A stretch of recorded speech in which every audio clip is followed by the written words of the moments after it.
एक और ज्योतिर्लिंग जो भगवान शिव को परम प्रिय है, रामेश्वरम, जिसकी स्थापना स्वयं भगवान राम ने की।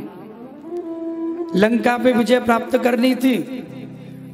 गुरुजी ने कहा कि बिना शिव को प्रसन्न किए तुम रावण को हरा नहीं सकते राम, क्योंकि रावण शिव का भक्त है और भगवान अपने भक्त को निराश नहीं करेंगे। तो शिव को प्रसन्न करने के लिए पहले शिव की पूजा करो।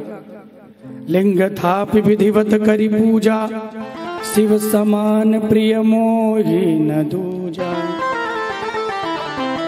शिव को प्रणाम किया और पूजन करने लगे तो ये बात आई कि भाई कोई विशेष पूजा हो तो बिना स्त्री के वो पूरी नहीं होती।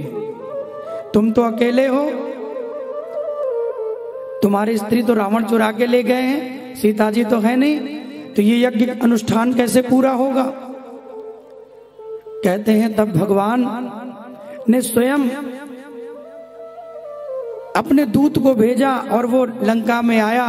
रावण से कहने लगा, लंकाधिपति रावण, मैं प्रभु राम का भक्त हूं और मेरे प्रभु एक यज्ञ कर रहे हैं जिसमें उनके धर्म पत्नी मेरी माता जानकी की आवश्यकता है।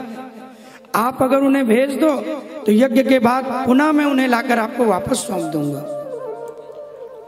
रावण ने कहा, तुम्हारे स्वामी यज्ञ किस लिए कर रहे हैं? तो कहा कि आप उससे युद्ध में उनको विजय मिल जाए, युद्ध में उनको विजय मिल जाए, इसलिए वो यज्ञ कर रहे हैं। देखो रावण कितना प्रतापी, बिना कुछ भी विचार किए जानकी जी को लेके स्वयं आया, पुष्पक विमान में बिठाया और ले आया, सुरक्षित लाकर के उन्हें छोड़ दिया और भगवान राम के संग में बैठकर जानकी मैया ने मिल करके रामेश्वरम भगवान का पूजन किया, उनकी स्थापना की है। शिव द्रोही मम भगत कहावा, सो नर सपने मोहि न पावा। राम जी कहते हैं कोई शिव का द्रोही हो, शिव को मानने वाला ना हो और मेरी भक्ति करता हो, मेरा नाम लेता हो, तो वो मेरी भक्ति को प्राप्त नहीं करता। वो पहले शिव की भक्ति को प्राप्त करे, शिव को मनाए, फिर मेरी भक्ति उसे सहज में मिल जाएगी। संपूर्ण पूजा भगवान ने की, शिवलिंग बनाया, वही आज भी हम रामेश्वरम में दर्शन करते हैं। और फिर रावण को बुलाया और सकुशल फिर जानकी जी को लेके वो गए।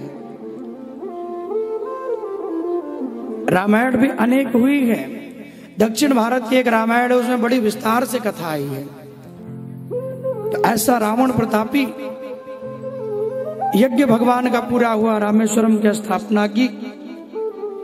शिव को चढ़ाने के लिए 100 कमल पुष्प भगवान ने वचन लिया, 99 तो चढ़ा दिए, 100वां पुष्प राक्षसों ने गायब कर दिया। तब भगवान राम ने अपने कमल जैसे नेत्रों को निकालकर भगवान शिव को अर्पण कर दिया, भगवान प्रकट हो गए। हे राम, तुम इतनी मेरी भक्ति करते हो कि तुम्हारे नेत्र कमल के समान हैं, तो तुम स्वयं अपने नेत्रों को निकाल के मुझे अर्पण कर दिया।